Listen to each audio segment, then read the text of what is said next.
영생의 길 생명의 말씀. 흰 옷을 사서 입어 벌거벗은 수치를 보이지 않게 하고. 요한계시록 3장 18절. 라오디기아 교회가 예수님을 문 밖에 세워둔 이유는 우리 속담에 부뚜막에 소금도 집어넣어야 짜다는 말이 있습니다. 정통이든 사이비든 이단이든 모든 교회가 성경을 가지고 예수님을 배우고 믿으니 구원받았다고 믿습니다. 이 말을 오해하면 소금이 우리 집에 있기에 우리 집 반찬은 짜다고 생각하는 것과 같이 믿게 된다는 것입니다. 소금이 널려 있어도 집어넣어야 반찬이 짜지, 집에 소금이 있다고 저절로 반찬이 짜지나요?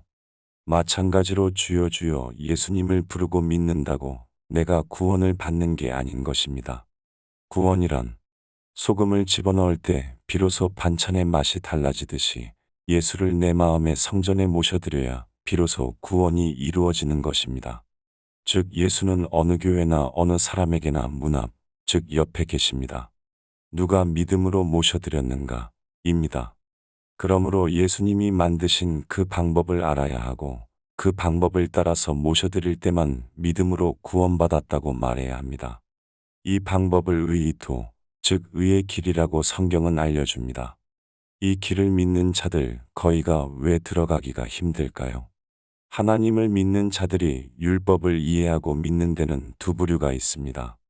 율법이 폐했으므로 안 지켜도 된다고 믿는 자들과 율법은 안 폐했으므로 지켜야 한다고 믿는 두 부류입니다.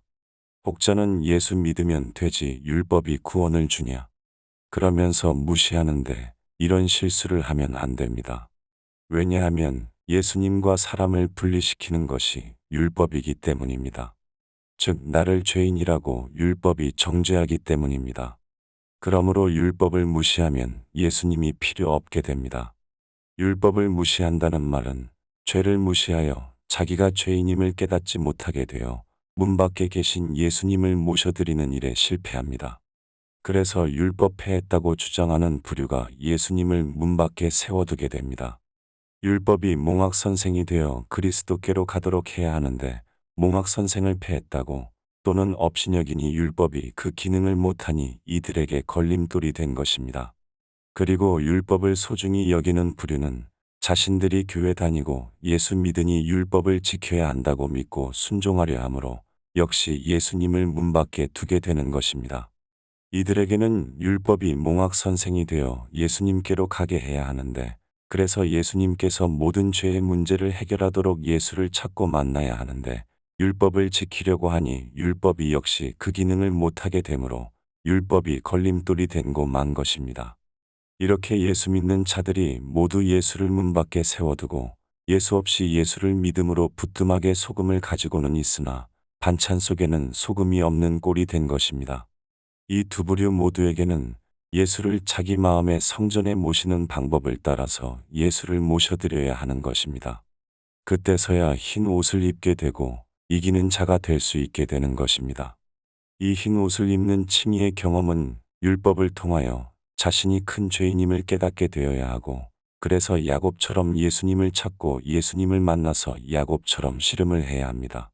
언제까지요? 내 죄사함을 받았느니라라는 음성을 들을 때까지며 내 이름을 이스라엘이라 하라고 하실 때까지 하셔야 합니다. 반드시 모든 죄에서 마음이 돌아서는 회개를 죄 용서와 함께 해야 하는 것입니다. 이것이 하나님께서 가르쳐 주신 의의 길, 구원의 길, 생명의 길, 믿음의 길인 것입니다. 악인은 그의 길을, 불의한 자는 그 생각, 악한 마음을 버리고 여호와께로 돌아오라. 이사야 55장 7절. 순종하셨나요? 알자. 힘써. 여호와를 알자. 샬롬.